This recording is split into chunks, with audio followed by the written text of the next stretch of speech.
Muy buenos días, hermanos. Van a abrir sus Biblias, por favor, en Jeremías capítulo 27. Y continuamos en esta mañana con el estudio de nuestro libro escogido, nuestro libro base para la predicación de este año. El libro del profeta Jeremías, capítulo número 27. Yo quiero que nos ubiquemos para iniciar el sermón en el último versículo de ese capítulo, es decir, en el versículo 22. Dice: a Babilonia serán transportados y allí estarán hasta el día en que yo los visite, dice Jehová, y después los traeré y los restauraré a este lugar. Y ese va a ser el texto base que vamos a usar para la predicación de hoy y del cual yo he extractado el título de la prédica de hoy. Y el título es: los traeré y restauraré. Y está justo en la última línea del capítulo 27 del profeta Jeremías. Los traeré y restauraré. Nosotros hemos estudiado el libro de Jeremías ya durante un buen tiempo y hemos visto que una de las claves de lectura de este libro es el juicio. Es decir, hay una clave judicial fuerte en este libro porque capítulo tras capítulo se habla de juicio, de reprensión, de castigo, de disciplina, de destrucción, y esa es una clave obvia de lectura de este libro. No podemos dejar de leer este libro sin considerar que el aspecto jurídico o el aspecto judicial resalta en el libro del profeta Jeremías. Es decir, que un aspecto del carácter de Dios que es notorio en este libro es la justicia de Dios. Dios que establece juicio y justicia, que reprende a su pueblo, que lo llama con muchas señales y signos y símbolos para que el pueblo de Israel comprenda que Dios es un Dios justo. Pero a pesar de que este libro es un libro que resalta la clave jurídica o judicial o la justicia de Dios, también vamos a ver que resalta la misericordia o la bondad de Dios para su pueblo. Es interesante porque estos dos aspectos del carácter de Dios siempre van juntos, no pueden ir por separados. Dios establece juicio y justicia para su pueblo porque tiene misericordia, porque los ama, porque tiene un propósito para ellos y porque por su infinita gracia ha determinado redimirles. Este capítulo 27 de Jeremías nos va a ayudar a comprender con un asunto muy específico que Dios tiene bondad de su pueblo y que va a cumplir un proceso de vindicación del pueblo nuevamente a su tierra, de establecimiento del pueblo en su tierra y de restauración de todas aquellas cosas o aspectos en los cuales ellos fueron juzgados y en los cuales hubo ruina o hubo destrucción. Entonces yo quiero que nos ubiquemos aquí en este capítulo y estemos bien atentos a lo que vamos a aprender. Si ustedes recuerdan el capítulo 1 de Jeremías, cuando Dios llamó a Jeremías, uno de los encargos para Jeremías fue desarrollar un ministerio profético internacional. Dice: yo te he puesto para ser profeta a las naciones, ¿cierto? Te he puesto para que vayas y lleves mi mensaje a las naciones. Hasta aquí Jeremías no ha salido de Jerusalén. Llevamos ya 27 capítulos y Jeremías no ha salido de Jerusalén. Está en una ciudad y en un estado, en una provincia que se llama Judá, y no ha salido para dar su discurso, para dar su mensaje a otras naciones. Entonces uno diría: ¿cómo Jeremías va a ser profeta internacional si ya llevamos unos 25 años de su labor y todavía no ha salido? No se ha subido a un avión para ir a otro país a predicar. Sin embargo, nos vamos a dar cuenta que Jeremías efectivamente, como Dios lo llamó, cumplió una tarea internacional llevando su mensaje. En esta oportunidad, Jeremías es llamado para usar un símbolo y es el símbolo del yugo. Pero básicamente el contexto del capítulo 27 es el siguiente. Babilonia ha tomado muchísima fortaleza política y militar y está subyugando a todas las pequeñas naciones, está avanzando rápidamente para invadir otras naciones y tomar posesión de ellas y obligarles o imponerles su religión e imponerles su política y su cultura. Y entonces algunas pequeñas naciones están intentando unir para crear un bloque de oposición en contra de Babilonia. No sabemos exactamente quién está liderando ese complot para generar como una coalición que vaya en contra de Babilonia. Pero muy probablemente fue el rey Ezequías, que era el rey, o rey Sedequías, que fue el rey que estuvo en el trono en Judá y en Jerusalén. Muy probablemente este rey fue el que comenzó a conversar con algunos reyes de naciones pequeñas vecinas y dijeron, pues creemos una coalición y esa coalición la vamos a fortalecer y creamos un ejército y luego toda esa coalición va a ir en contra de Babilonia. ¿Sí? En ese contexto de príncipes y delegados diplomáticos que vienen de otras naciones para reunirse en Jerusalén, es que se va a dar este capítulo.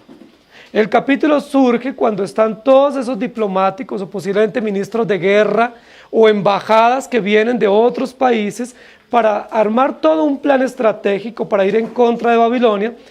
En esa oportunidad Dios le dice a Jeremías, escribe esto, haz esto y ve y da este mensaje a estos reyes que están reunidos, y de esa manera el ministerio de Jeremías se vuelve internacional, porque aprovecha pues todo el cubrimiento periodístico y todos los visitantes y las embajadas diplomáticas que están allí, haciendo toda una cumbre presidencial en busca de crear una coalición para ir en contra de Babilonia. En esa oportunidad, en ese sentido, viene Jeremías a dar su discurso. Queridos hermanos, Jeremías le ha tocado tareas muy difíciles hasta donde vamos. Recuerden que en el capítulo anterior estaba amenazado nuevamente de muerte de manera oficial. Jeremías tiene una tarea supremamente ardua, no era una tarea pequeña. Ahora tiene que enfrentarse a esos reyes o a esas embajadas que vienen de esos reinos para decirles que ellos son falsos y que son mentirosos y que además de eso también ellos van a perder si se intentan armar una coalición para ir contra Babilonia y que todos ellos van a ser derrotados. Jeremías tiene una tarea muy difícil, es una tarea supremamente ardua, amenazante para él mismo, pero él lo tiene que hacer. Yo quiero que recordemos Jeremías 1, versículo 5. Dice así, antes que te formase en el vientre te conocí, y antes que nacieses te santifiqué y te di por profeta a las naciones. Y en Deuteronomio 28, 48 dice así, servirás por tanto a tus enemigos que enviaré Jehová contra ti, con hambre y con sed y con desnudez y con falta de todas las cosas, y él pondrá yugo de hierro sobre tu cuello hasta destruirte. Y luego en Génesis 27, 40 dice, y por tu espada vivirás y a tu hermano servirás, y sucederá cuando te fortalezcas que descargarás su yugo de tu cerviz. En 1 Timoteo 6:1 dice, todos los que están bajo el yugo de esclavitud tengan a sus amos por dignos de todo honor, para que no sea blasfemado el nombre de Dios y la doctrina. Y en Jeremías 28:1 dice así, aconteció en el mismo año, en el principio del reinado de Sedequías, rey de Judá, en el año cuarto, en el quinto mes, que Ananías, hijo de Azur, profeta que era de Gabaón, me habló en la casa de Jehová delante de los sacerdotes y de todo el pueblo. Nosotros vamos a recordar en esta mañana una señal que es una señal que se va a dar en los primeros versículos del capítulo y es la señal del yugo. ¿Y cuál era el propósito del yugo? ¿Sí? ¿Para qué se iba a usar el yugo? Y lo vamos a ver en la primera parte de este capítulo que va del versículo 1 al versículo 11. El título es Los traeré y restauraré. No olvidemos ese título. Los traeré y los restauraré, pero antes sométanse al yugo. Versículos 1 al 11. En el principio del reinado de Joacim, hijo de Josías, rey de Judá, vino esta palabra de Jehová a Jeremías diciendo, Jehová me ha dicho así, hazte coyundas y yugos, y ponlos sobre tu cuello, y los enviarás al rey de Edom, y al rey de Moab, y al rey de los hijos de Amón, y al rey de Tiro, y al rey de Sidón, por mano de los mensajeros que vienen a Jerusalén, a Sedequías, rey de Judá. Y les mandarás que digan a sus señores, así ha dicho Jehová de los ejércitos, Dios de Israel. Así habéis de decir a vuestros señores, yo hice la tierra, el hombre y las bestias que están sobre la faz de la tierra, con mi gran poder y con mi brazo extendido, y la di a quien yo quise. Y ahora yo he puesto todas estas tierras en mano de Nabucodonosor, rey de Babilonia, mi siervo, y aún las bestias del campo le he dado para que le sirvan, y todas las naciones le servirán a él, a su hijo y al hijo de su hijo, hasta que venga también el tiempo de la misma tierra, y la reduzcan a servidumbre muchas naciones y grandes reyes. y a la nación y al reino que no sirviere a Nabucodonosor, rey de Babilonia, y que no pusiera su cuello debajo del yugo del rey de Babilonia, castigaré a tal nación con espada y con hambre y con pestilencia, dice Jehová, hasta que la acabe yo por su mano. Y vosotros no prestéis oído a vuestros profetas, ni a vuestros adivinos, ni a vuestros soñadores, ni a vuestros agoreros, ni a vuestros encantadores, que os hablan diciendo, no serviréis al rey de Babilonia, porque ellos os profetizan mentira, para haceros alejar de vuestra tierra, y para que yo os arroje y perezcáis. Mas a la nación que sometiere su cuello al yugo del rey de Babilonia, y le sirviere, la dejaré en su tierra, dice Jehová, y la labrará y morará en ella. En estos primeros 11 versículos se nos comienza a narrar parte del trabajo que Jeremías tuvo que realizar con estos mensajeros que vinieron de por lo menos 5 reinos. Dice: en el principio del reinado de Joacín vino palabra de Dios a Jeremías diciendo. Este es un indicador o un aspecto histórico que tenemos en este capítulo, que algunos historiadores o algunos biblistas dicen que probablemente hay un error, porque Dios le da la palabra a Jeremías bajo el reinado de Joacín, pero luego en el versículo número 3 dice que estaba gobernando el rey Sedequías. Entonces algunos dicen que fue que el copista se equivocó y en lugar de decir Sedequías escribió Joacín, ¿cierto?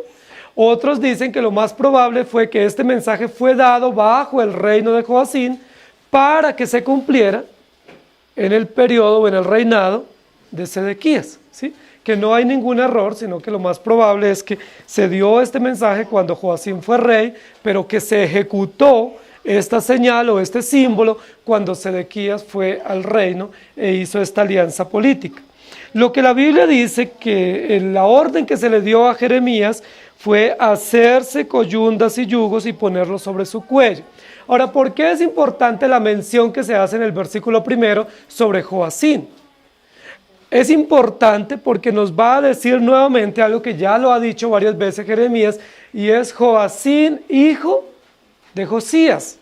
Y hay un contraste interesante, porque Josías fue el mejor rey que tuvo Israel o que tuvo Judá y Jerusalén, bajo el cual Jeremías dio su profecía. Y de esos 5 bajo los cuales Jeremías dio su profecía, ¿cuál fue el peor? Joacín. Entonces estamos frente a un contraste, ¿cierto? Habló Dios bajo el reinado de Joacín, el peor rey de los 5 bajo los cuales Jeremías profetizó, que era hijo de Josías, es decir, el mejor rey de los 5 bajo el cual Jeremías profetizó. Es interesante que hay un contraste y evidentemente eso es lo que la palabra nos quiere mostrar. Es probable que por eso se mencione Joacín, porque es interesante mostrar un contraste.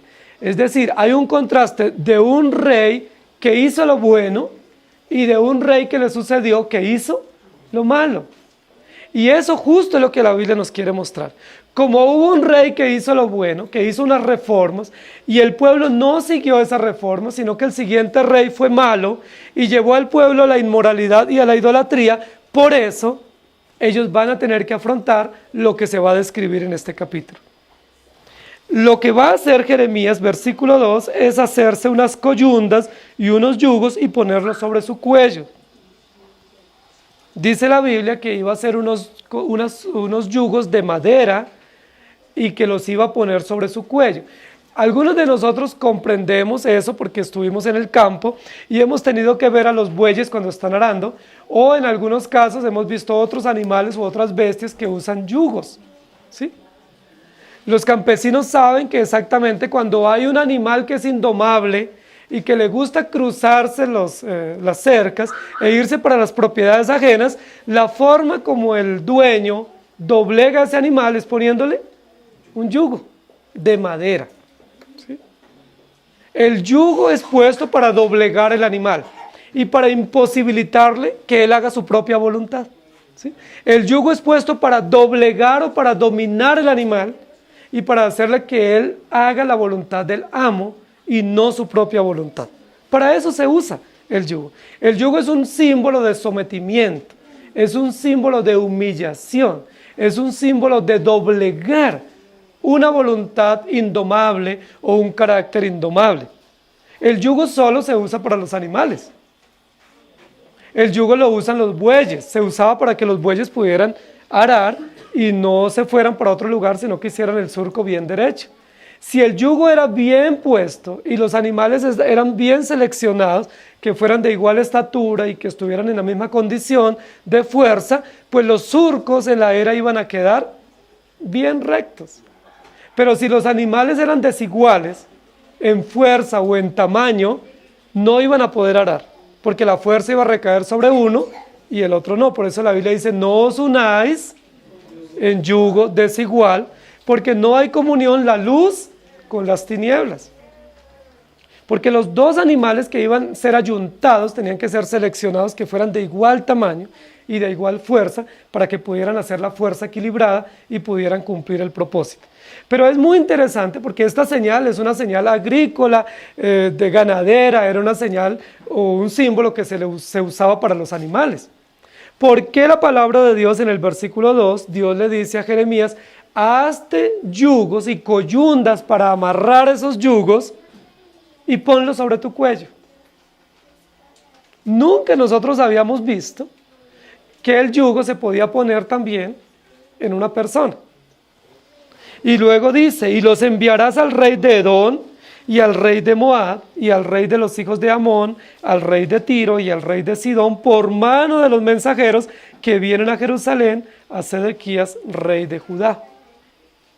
El versículo número 2 es un versículo supremamente llamativo, porque en otras oportunidades Dios le había dado señales a Jeremías, pero en esta oportunidad le da una señal que él mismo tiene que fabricarla e imponerla sobre su propio cuello. ¿Ustedes se imaginan cómo podría caminar Jeremías con un yugo de madera amarrado en su propio cuello? Y él no solo tenía que ponerlo y quitarlo, tenía que ponerlo y permanecer con él e irse a esa reunión, que era una reunión muy importante, de diplomáticos, de gente de guerra, de ministros de defensa, haciendo una coalición para ir a enfrentar al rey de Babilonia. Mientras estaban los embajadores de estos 5 reinados, o estos 5 reyes, Jeremías tenía que presentarse a esa reunión con 5 encomiendas que iba a mandar por mano de ellos. ¿Cuáles eran las encomiendas que él iba a mandar? Un yugo para que le llevara a cada uno de estos reyes.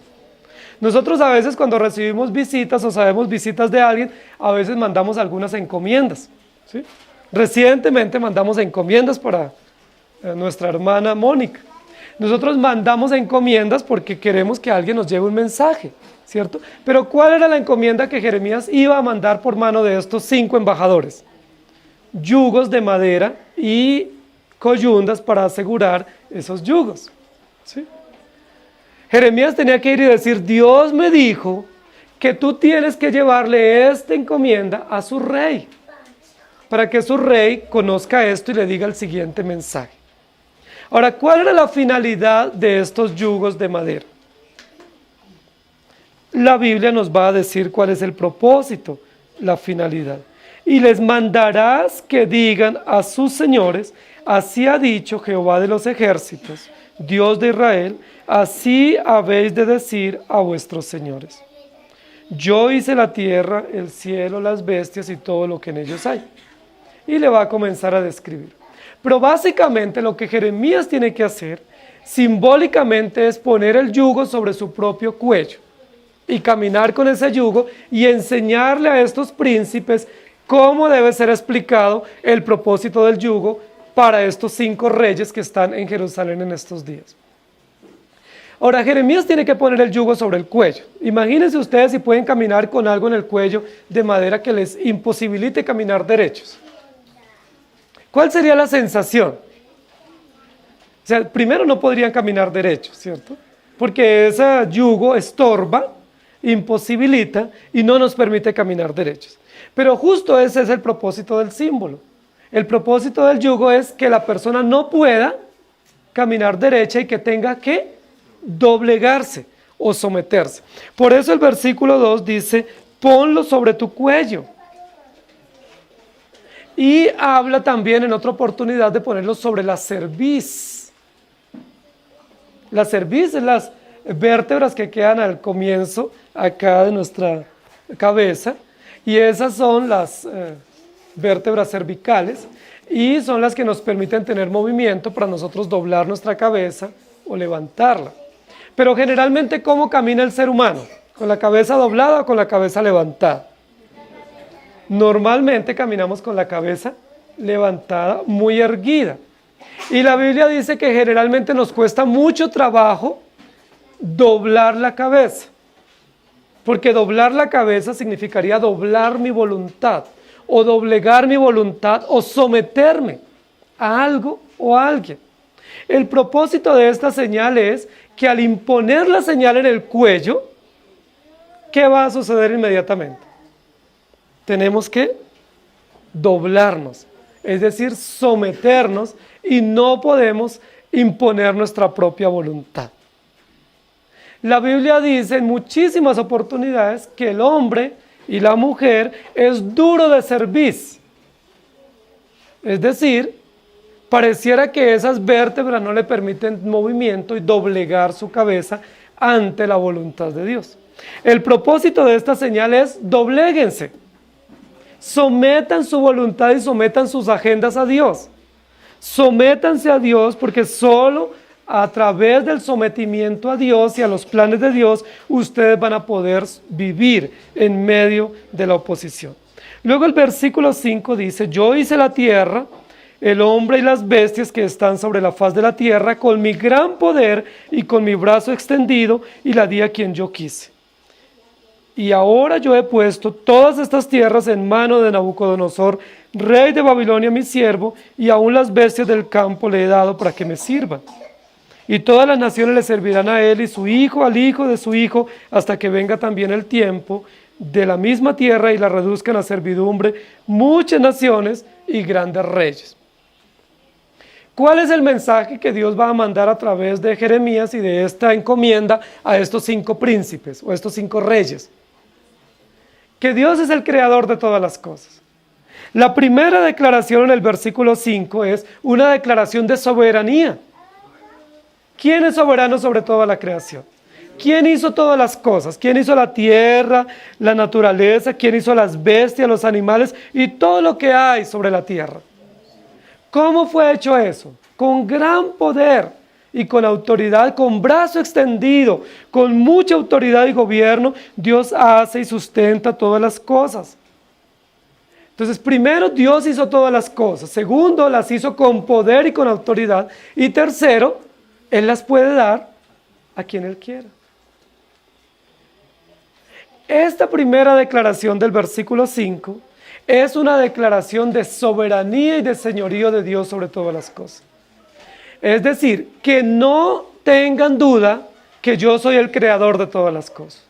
No tengan sombra de duda de que yo ejerzo control y autoridad y soberanía sobre todas las cosas, sobre todas las bestias, sobre los animales y sobre toda la creación, y yo puedo hacer con mi creación lo que yo quiera.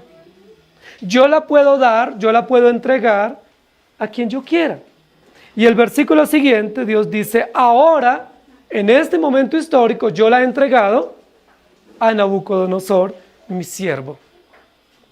La historia dice que Nabucodonosor fue uno de los hombres más crueles que ha existido sobre la tierra. Era un hombre terriblemente cruel. Era un militar extraordinario, un hombre ambicioso al poder, un hombre con muchísimo poder y muchísima fortaleza, pero muy cruel. Subyugó no solo a los judíos, sino oprimió a todas las naciones. Las naciones que nosotros vimos en capítulos anteriores fueron gobernadas y dominadas y expropiadas por este rey, porque era un hombre muy lujurioso y ambicioso al poder. ¿Por qué el versículo número 6 dice: Nabucodonosor, mi siervo? Nabucodonosor era siervo de Dios para hacer la voluntad de Dios agradable para su pueblo. Nabucodonosor era un instrumento en las manos de Dios para traer juicio y para traer reprensión, no solo al pueblo de Israel, sino a todas las naciones. Pero nuevamente, ese es un contraste, Porque ¿cuál era el deber del pueblo de Israel para con Dios? Servirle. Como el pueblo de Israel no ha servido a Dios, entonces ¿qué dice Dios? Nabucodonosor es mi siervo, para reprenderlos a ustedes que debiendo servir, no sirvieron. Y nuevamente está trabajando ahí un contraste para enseñarnos la verdad del Evangelio, de cómo Dios está actuando. Nabucodonosor, rey de Babilonia, subyugará todas las bestias, los campos y las personas y todas las naciones le servirán a él. Versículo 6. Todas las naciones le servirán a él. Miren lo interesante. Como ustedes no se doblegaron ante mí, dice Dios, como ustedes no doblaron su voluntad y se sometieron a mi precepto y me sirvieron, entonces serán llevados cautivos y tendrán que doblegarse y someterse ante un rey pagano, ante una nación idolátrica e inmoral y servirle. Todas las naciones le servirán. Y esto nos da una excelente aplicación. ¿Qué es mejor, servir a Dios o servir al mundo? ¿Qué es más importante para nosotros? ¿Doblegarnos, someternos ante el propósito perfecto de Dios? ¿O ser sometidos por el mundo? Lo que Dios le está diciendo al rey Sedequías y a estos 5 príncipes reunidos junto a él para crear una estrategia de guerra, de oposición, es: como ustedes no se han sometido a mi voluntad, y como ustedes no se han sometido a la palabra de Dios, y no se han doblegado, entonces ahora se someterán al cautiverio y a la invasión cruel y sanguinaria del rey Nabucodonosor. Es decir, ustedes pueden crear todas las estrategias que tengan para defenderse, pero ninguna de esas estrategias les va a servir porque efectivamente ustedes serán llevados cautivos. Y luego el versículo 8 dice: debajo del yugo del rey de Babilonia estarán. ¿Sí? Y les castigaré con hambre, con espada, con pestilencia. Les juzgaré y les reprenderé. Y luego el versículo número 9 nos va a dar otra razón de por qué Dios va a establecer juicio contra estas 5 naciones. Si ustedes recuerdan, estas naciones básicamente salieron de los judíos. Edom, ¿se acuerdan el origen de Edom? Moab, Amón, ¿cierto?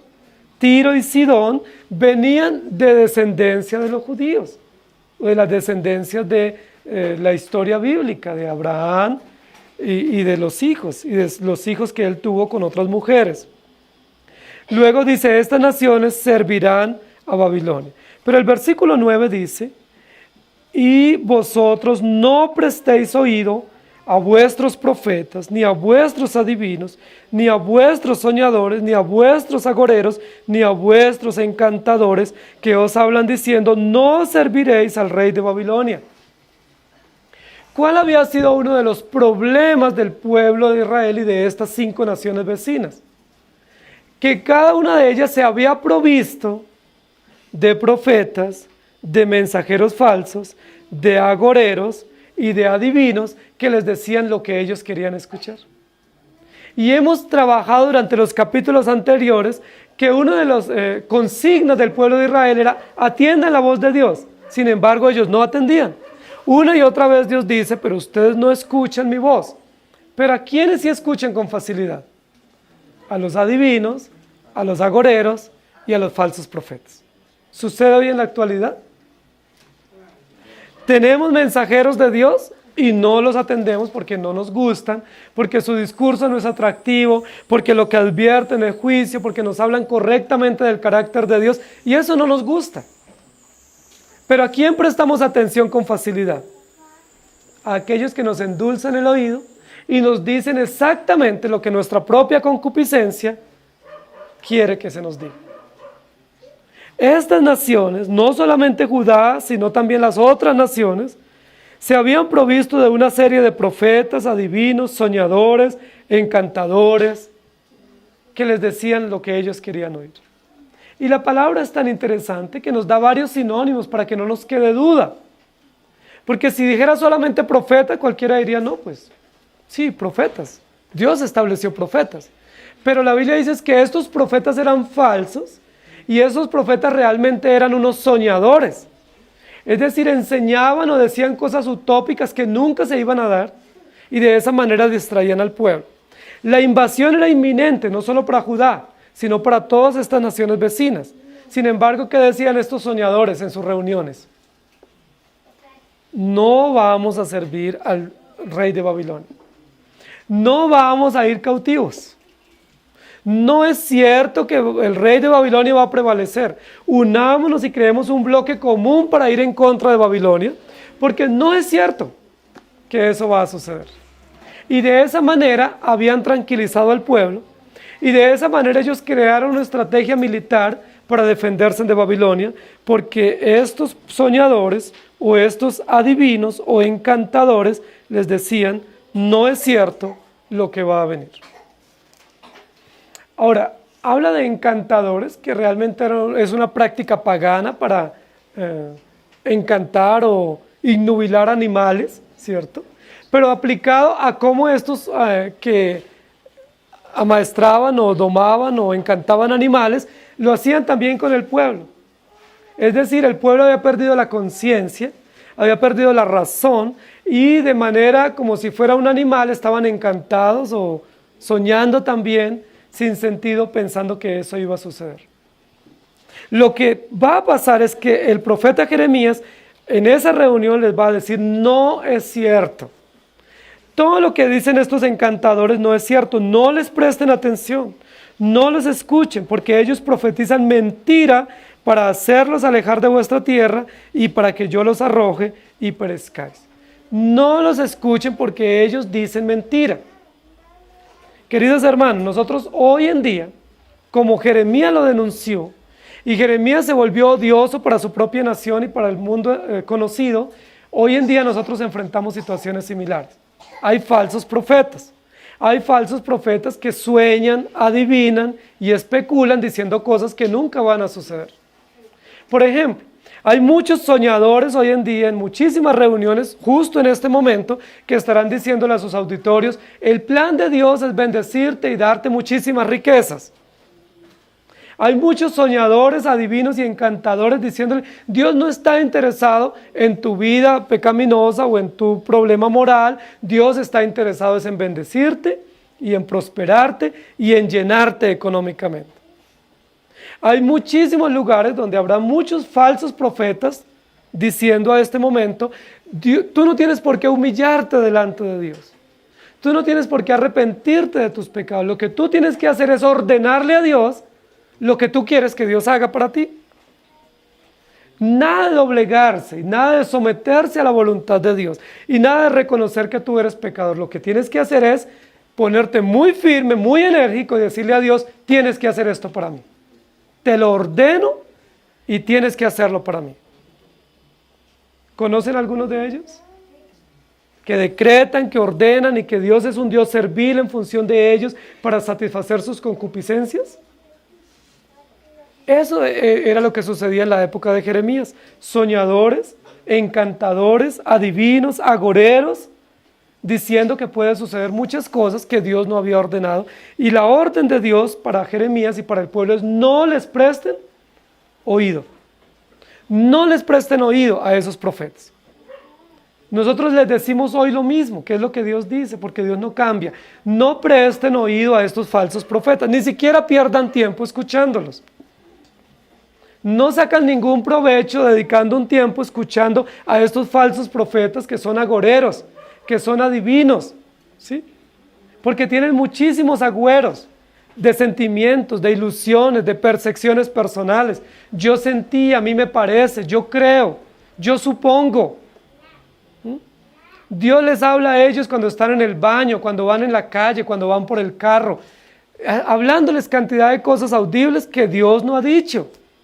Porque ya hemos dicho, si queremos que Dios nos hable, leamos la palabra. Y si queremos que nos hable audiblemente, leamos la Biblia en voz alta.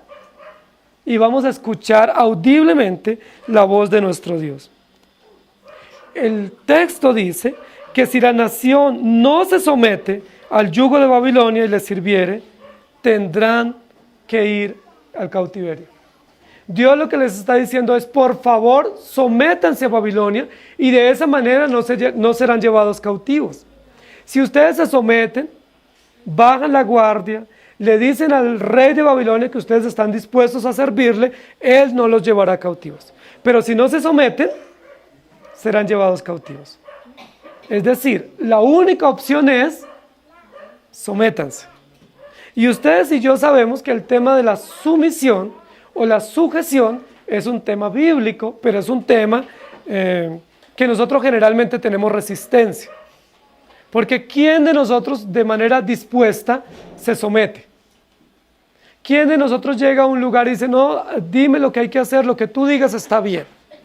Lo decimos a veces simplemente como una frase, pero en la realidad no estamos dispuestos a someternos. Muchas veces decimos, no, lo que usted diga, pero cuando se dice algo, dice, no, así no, yo no estoy de acuerdo, o no lo voy a hacer, o olvídese que me voy a someter. Pero la Biblia lo que dice es que Dios aprecia la voluntad dispuesta. Y el plan de esta señal es que nosotros comprendamos que debemos someternos. Primero, ¿a quién nos debemos someter?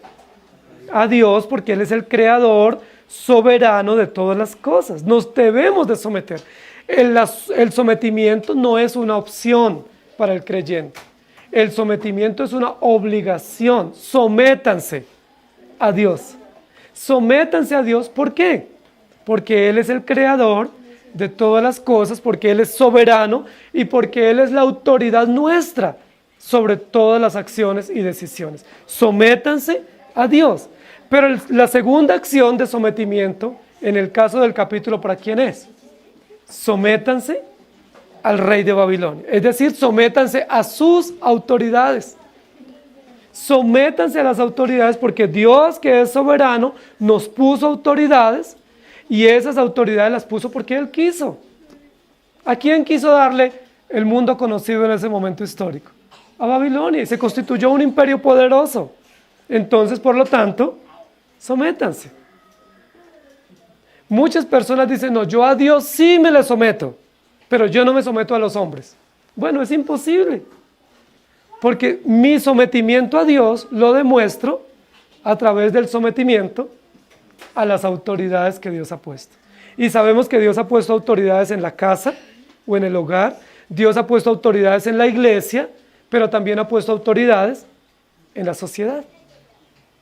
Sométanse a las autoridades. ¿Y quién está diciendo que se sometan? Dios. Porque hace parte de la voluntad perfecta de nuestro Dios. Si no se someten, va a haber más dolor. Si no se someten, va a haber hambre, espada y muerte. Por lo tanto, sométanse y sirvan. La segunda parte de este capítulo nos habla justo de ese tema del servicio a Dios. Entonces, vamos a ir repasando. Los traeré y restauraré, pero sométanse al yugo. Es decir, un indicador para ver cómo Dios los va a llevar al exilio y los va a traer, es que tienen que someterse al yugo. Dios no simplemente los va a traer y los va a restaurar porque Él lo determinó. Por supuesto que lo determinó y lo va a hacer.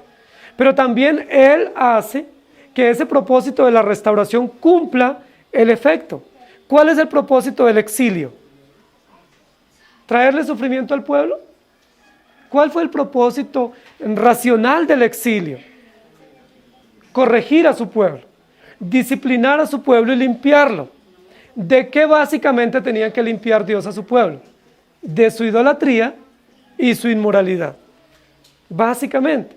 Ellos habían erguido su cerviz y habían dicho, no escucharemos y no nos someteremos. Y yo les he dicho que a veces mis hijos hacen eso. Sí, yo no sé los hijos de ustedes, pero muchas veces mis hijos, especialmente algunos, cuando se les da una orden, dice, pues no. Es decir, ¿cómo tienen su cerviz? ¿Qué necesitamos ponerle a esos hijos? El yugo. ¿Para qué? Para que doblen su cabeza, doblen su cuello y digan, está bien, voy a hacerlo. No es no quiero y no lo voy a hacer, sino, Señor, yo lo voy a hacer porque tú eres el creador y porque tú lo decides y porque tú lo ordenas y porque eso que tú ordenas es bueno para mí. y es un acto de adoración. En segundo lugar, los traeré y restauraré, pero deben servir primero al rey. 12 al 18 del capítulo 27. Hablé también a Sedequías, rey de Judá, conforme a todas estas palabras, diciendo: someted vuestros cuellos al yugo del rey de Babilonia, y servidle a él y a su pueblo, y vivid.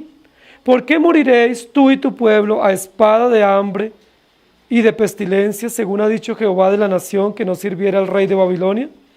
No oigáis las palabras de los profetas que os hablan diciendo: no serviréis al rey de Babilonia, porque os profetizan mentira. Porque yo no les envié, dice Jehová, y ellos profetizan falsamente en mi nombre, para que yo os arroje y perezcáis vosotros y los profetas que os profetizan. También a los sacerdotes y a todo este pueblo hablé diciendo: así ha dicho Jehová, no oigáis las palabras de vuestros profetas que os profetizan diciendo: he aquí que los utensilios de la casa de Jehová volverán de Babilonia ahora pronto. Porque os profetizan mentira.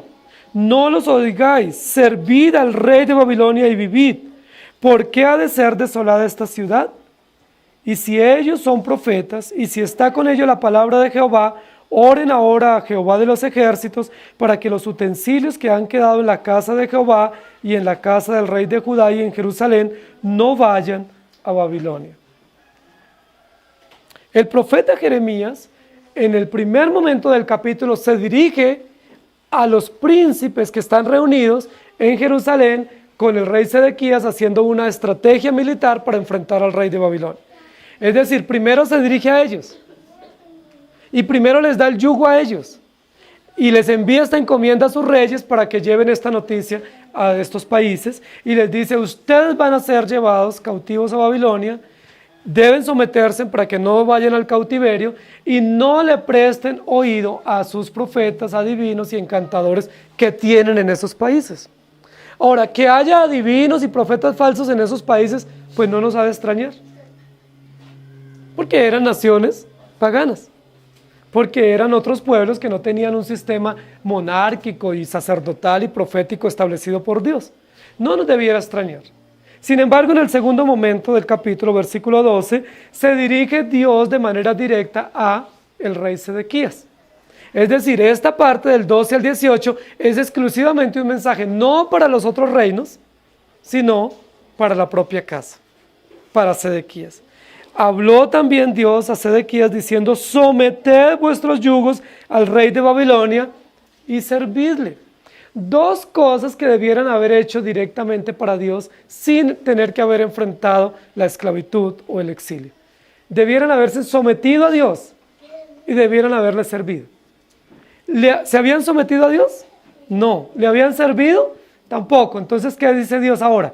Entonces, si no se someten a mí, entonces sométanse a Babilonia, y si no me sirven a mí aquí, entonces vayan y sírvanle a él. Y Dios comienza a decirle por qué, y le da las razones. Le dice: si no se someten y si no se entregan voluntariamente, van a morir a espada. ¿Tiene sentido que después de desobedecer a Dios sean muertos por Babilonia? No tiene sentido. Entonces sométanse. Ahora, ¿a qué gobierno o a qué rey le gusta la idea del sometimiento? A ninguno. ¿Quién de nosotros, si nos dice: mire, si usted se somete va a suceder esto favorable, pero si no se somete va a sufrir? ¿Quién de nosotros por sentido común se somete?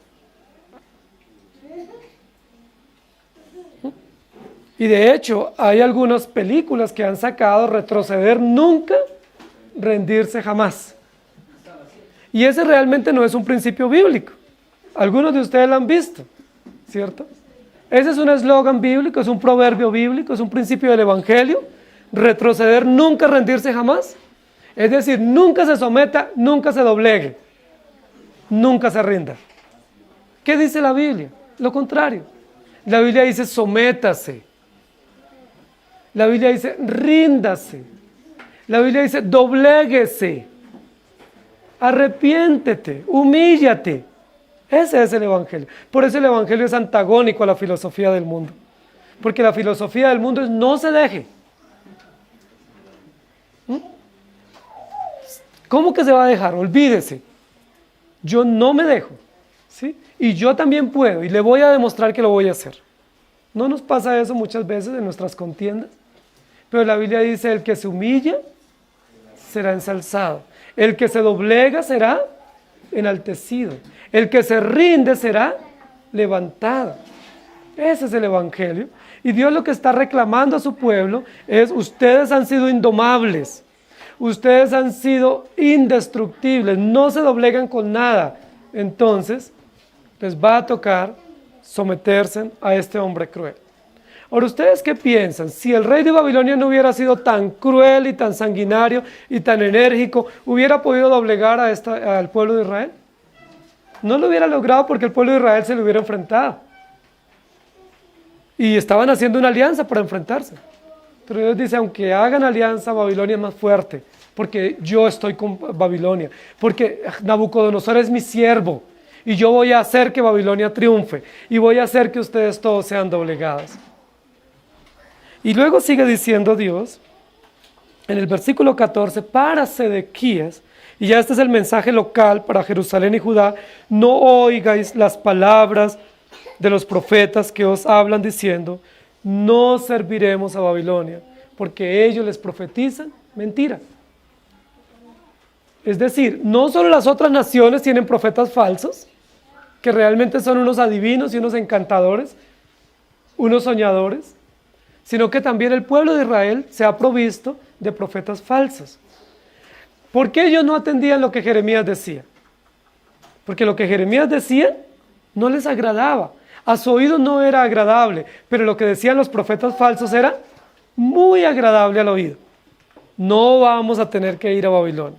Nos hemos portado muy mal, pero Dios está con nosotros y no vamos a ir al exilio.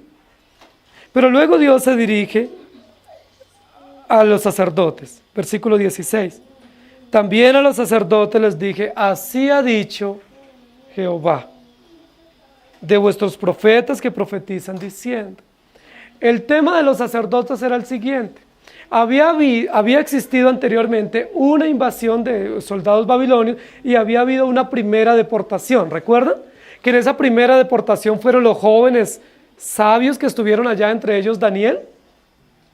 En esa primera deportación, lo que hicieron estos soldados babilónicos fue llevarse a los jóvenes más inteligentes, a las promesas académicas y morales del pueblo, se los llevaron, y también se robaron gran parte de los utensilios del templo. Ellos fueron al templo y se llevaron los utensilios. ¿Qué hacían básicamente los países cuando invadían otro país y lo querían subyugar? Una forma de subyugarlo era robarle sus ídolos y robarle sus dioses y llevarlos y ponerlos en el templo del que había dominado, que había tenido la victoria, y de esa manera doblegar al pueblo, porque si ellos robaban sus ídolos y los ponían allá, lo que le estaban diciendo es su Dios no sirve, sus ídolos están acá, entonces sírvanos porque somos más poderosos, porque pudimos robar sus ídolos y nos los trajimos. Pero el pueblo de Israel tenía ídolos propios. Los ídolos que tenía, ¿de dónde los habían traído? De esas propias naciones. Entonces no hay ídolos para que el rey de Babilonia lleve y los humille. Entonces, ¿qué es lo que el rey de Babilonia toma como botín? Al pueblo, pero también los utensilios. Porque esos utensilios sí eran muy valiosos para los judíos y para los sacerdotes. Recuerdan que en la época deuteronómica Dios les había dicho que tenían que preparar unos utensilios y esos utensilios dedicarlos solo para el uso exclusivo. Sé que habían ollas, cubiertos, tazones, tazas, vasijas, dedicadas exclusivamente a la adoración a Dios. Esos utensilios eran de plata, eran de oro y no podían ser sacados del templo y eran exclusivamente para la adoración, para el culto. ¿Qué hicieron estos invasores? Fueron al templo, no encontraron ídolos, pero encontraron utensilios valiosos y los llevaron y los pusieron allá en Babilonia. Y de esa manera, pues humillaban al sistema sacerdotal. Porque cuando los sacerdotes iban a oficiar, ¿cómo oficiaban? Si no tenían las vasijas que Dios había dicho y que habían sido preparadas y dispuestas exclusivamente para el servicio. Pues eso era una humillación para ellos y era un dolor. Sin embargo, ¿qué decían los profetas falsos a los sacerdotes? Muy pronto, con esta alianza estratégica que estamos haciendo, vamos a ir a Babilonia, vamos a derrotar a Nabucodonosor y vamos a tomar los utensilios y los traeremos de nuevo. No se preocupen. Oficien así con lo que tienen, que en pocos días tendremos nuestros utensilios que han sido robados y los traeremos nuevamente. ¿Es eso lo que Dios estaba diciendo? ¿O eso era una profecía engañosa?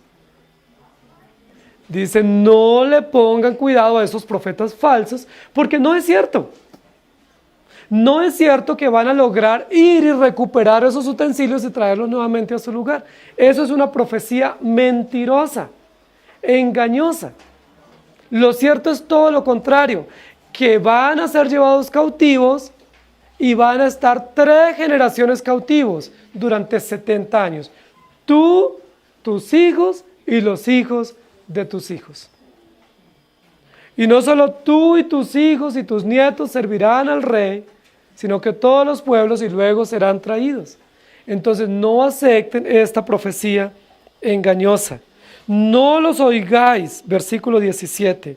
Servid al rey de Babilonia y vivid. Ahora, los sacerdotes están sufriendo porque ellos, cuando tuvieron la oportunidad de dedicar el culto exclusivamente para Dios, no lo hicieron. Entonces ahora Dios les dice, ahora tienen que ir a servir a Babilonia si quieren vivir. Nuevamente, tanto las naciones paganas como Judá y Jerusalén tiene profetas falsos. Tiene profetas que están enseñando cosas equivocadas. Entonces, no es cierto que no van a ir a servir en Babilonia. Y no es cierto que los utensilios que han sido robados serán recuperados fácilmente. Es como de aquí a poco, en breve tendremos esos utensilios, no se preocupen. Y el profeta Jeremías les dice, es todo lo contrario. Más bien ustedes también serán llevados al lugar de donde están los utensilios, sométanse al rey y sírvanle. Ahora, es bastante paradójico para el pueblo de Dios pensar que ellos no sirvieron a Dios en Judá y en Jerusalén y ahora tienen que ir a servir a un rey pagano.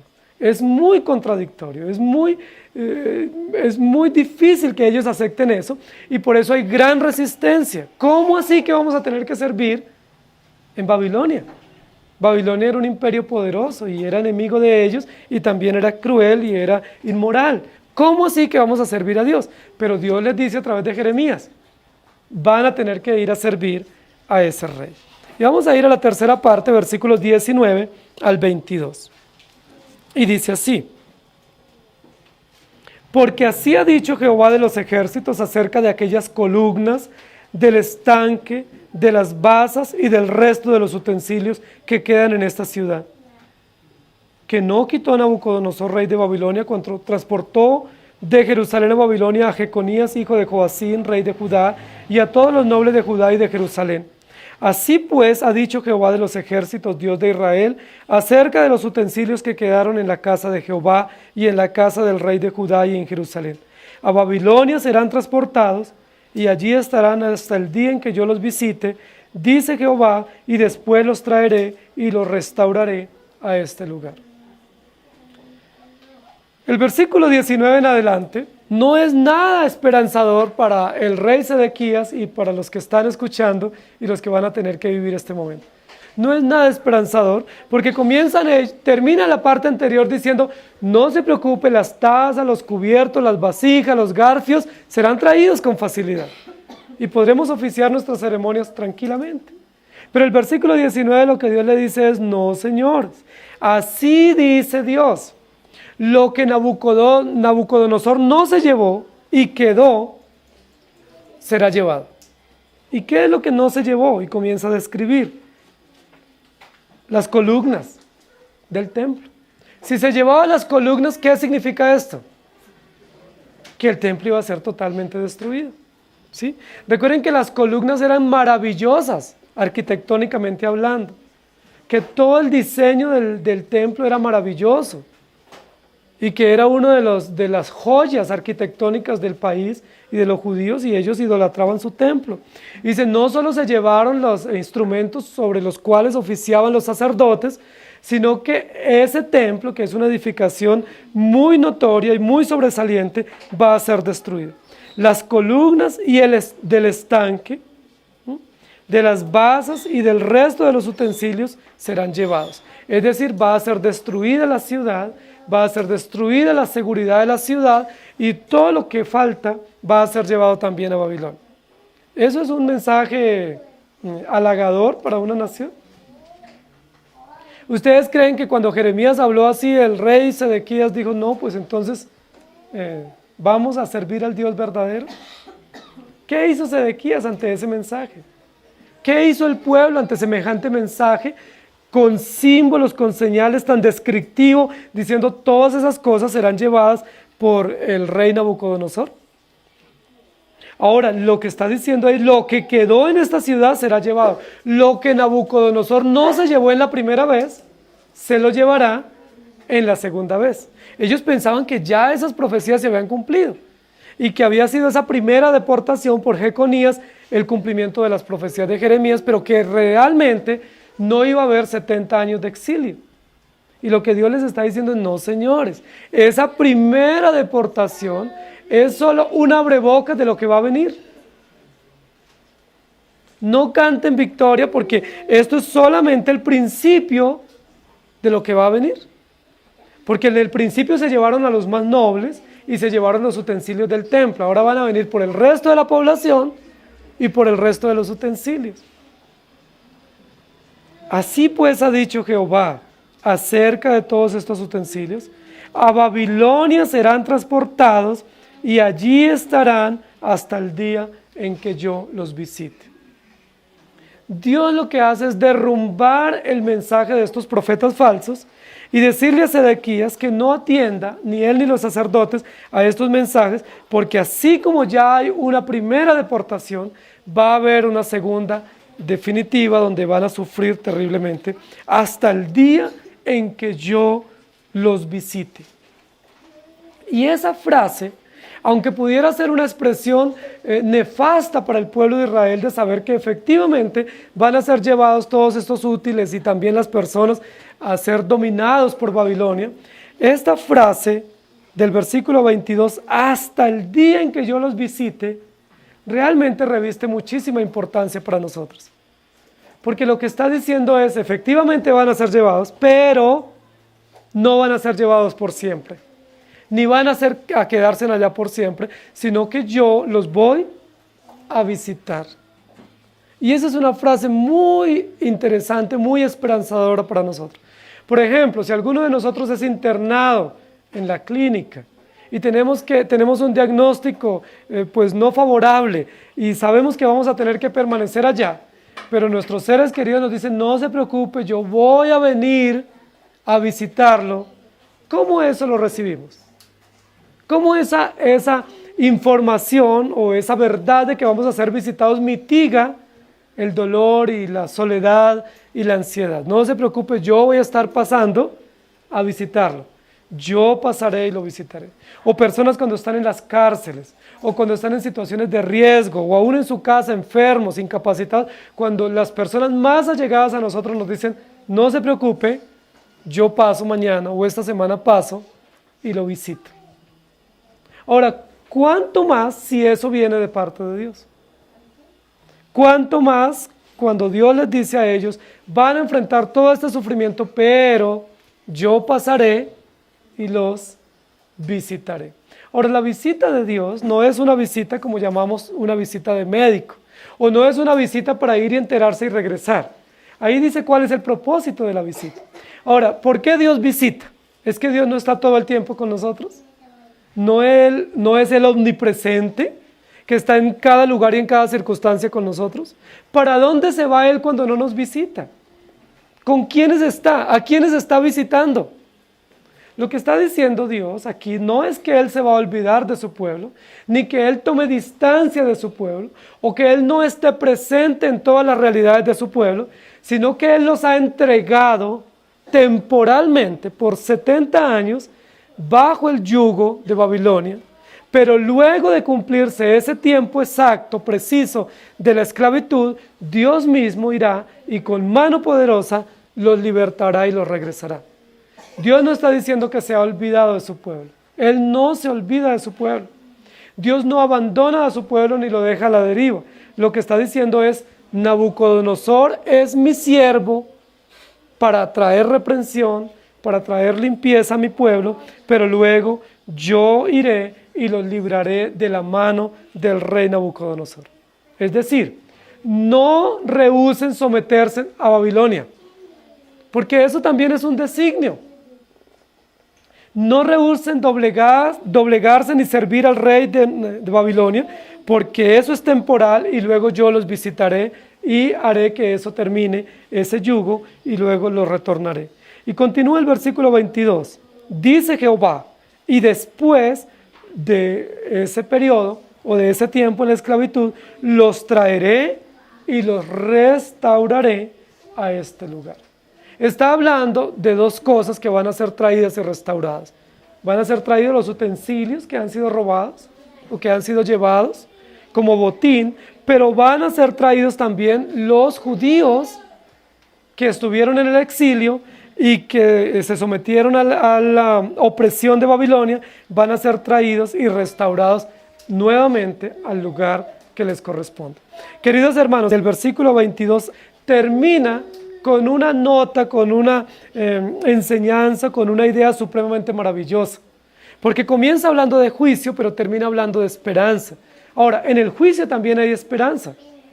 Nosotros no podemos pensar que la reprensión no tiene esperanza, porque la reprensión está llena de amor, de compasión y de esperanza para su pueblo. Pero el versículo 22 termina, yo los visitaré en aquel día, los traeré y los restauraré.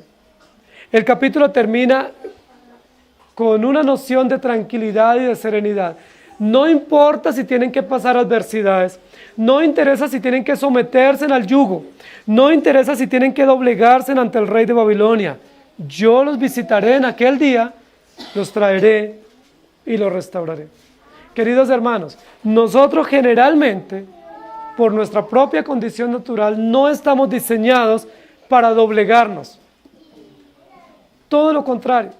Nosotros estamos diseñados por nuestra condición pecaminosa inherente a retroceder, nunca rendirnos, nunca humillarnos. Nosotros estamos diseñados para nunca reconocer nuestros errores. Esa es la condición depravada nuestra.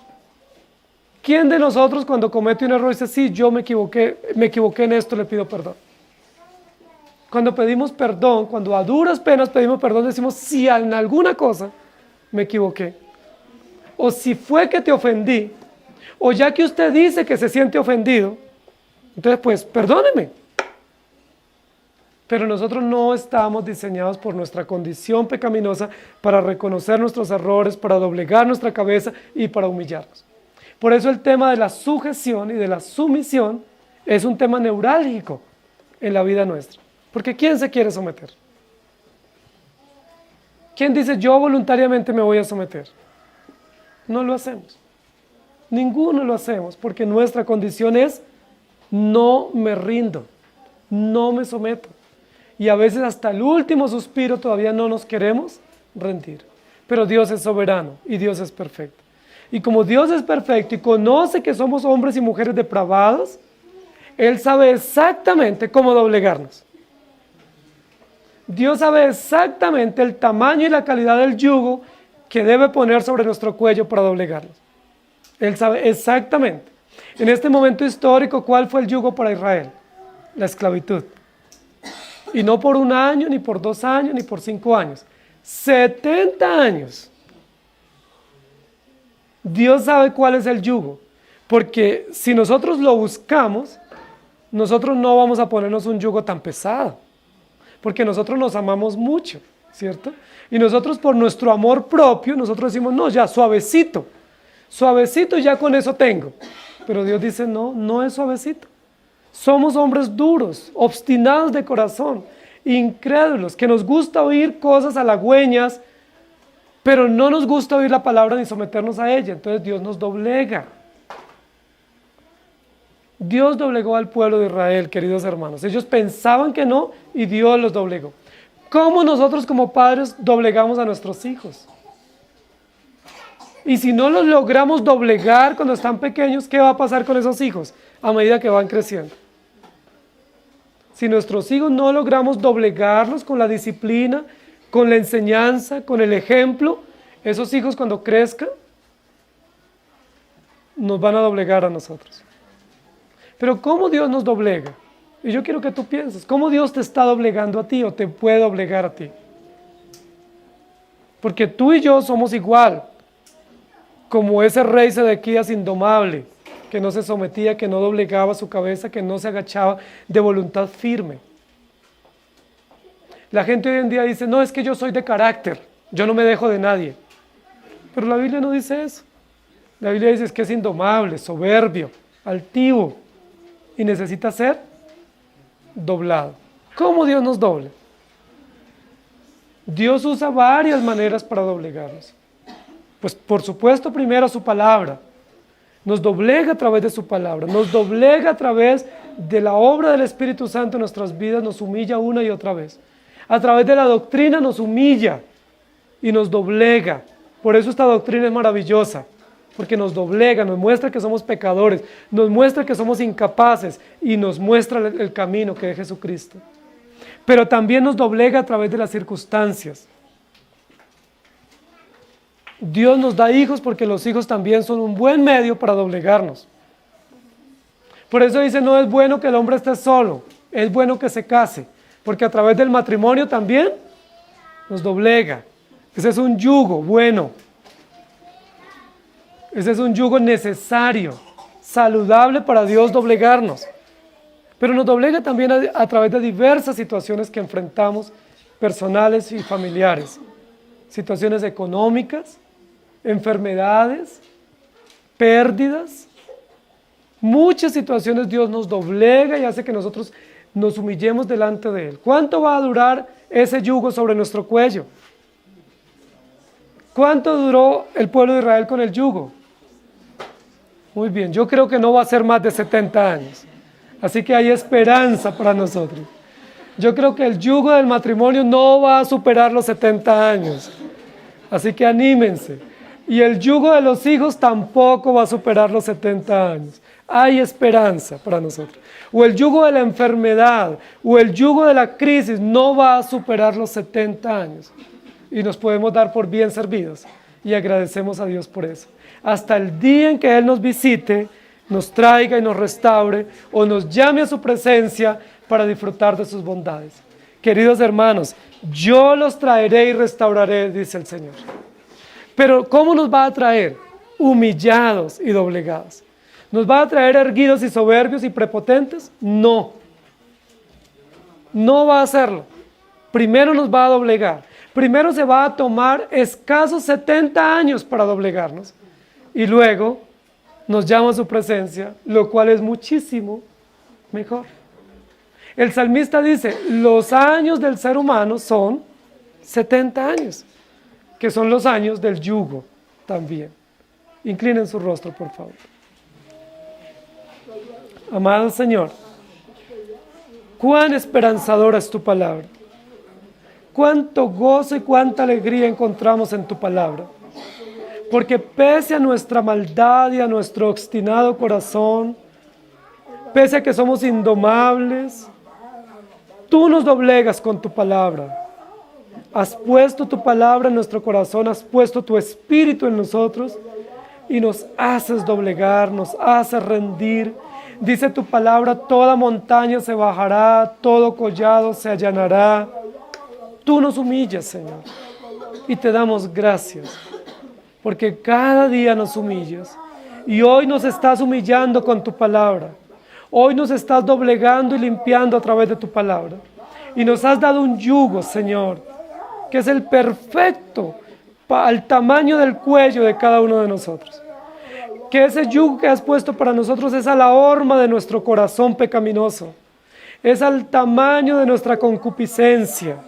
Y ese yugo nos doblega y nos doblegará hasta que tú nos llames a tu presencia y nos traigas y nos restaures para estar contigo. Gracias te damos. Gracias porque a algunos de nosotros, posiblemente a todos los varones, nos estás doblegando con el yugo del matrimonio. Pero también a las esposas las doblegas con ese mismo yugo para limpiarnos, para humillarnos, para perfeccionarnos y para hacernos dóciles ante ti. A todos nosotros los padres nos doblegas con el yugo de los hijos. Gracias, Señor, por nuestros hijos, porque nuestros hijos son instrumentos en tus manos para nuestra santificación, para nuestra gloria, Señor, y para nuestra gratitud a ti. Gracias te damos. Nos doblegas con el yugo del trabajo también, dándonos jefes a veces crueles y exigentes, o trabajos no bien remunerados, o compañeros a veces que son difíciles de compartir el trabajo. Nos doblegas con la enfermedad. Muchos de nosotros llevamos en nuestros cuerpos serias complicaciones en la salud, pero a través de esas enfermedades nos doblegas, nos humillas y nos limpias y nos haces dóciles a ti. Gracias por ponernos el yugo, Señor. Gracias, gracias porque has pensado en nuestra santificación y has provisto para nuestra santificación. Gracias por Cristo Jesús, porque Él nos visita, porque nos trae, nos restaura y nos hace maravillosamente gloriosos en Cristo Jesús. Gracias te damos, Señor. Gracias por tu palabra. Gracias porque no hay alguien tan indomable que tú no puedas doblegar. No hay un rey o un príncipe tan soberbio que tú no puedas humillar. No hay un hijo tan altivo que tú no puedas tratar con su corazón y doblegarlo. No hay una mujer tan indomable en su hogar que tú no la puedas doblegar. No hay un hombre tan cruel, tan puesto en su lugar que tú no lo puedas doblegar como varón, como esposo, como padre.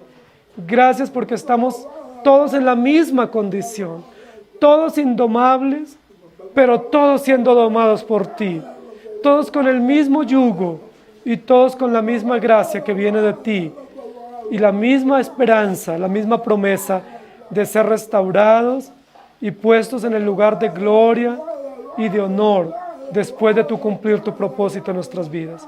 Poderoso eres tú, que cumples el propósito que has emprendido en nuestros hogares, en nuestra vida, en la iglesia. Gracias te damos, en el nombre de Jesús. Amén. Que el Señor les bendiga, hermanos.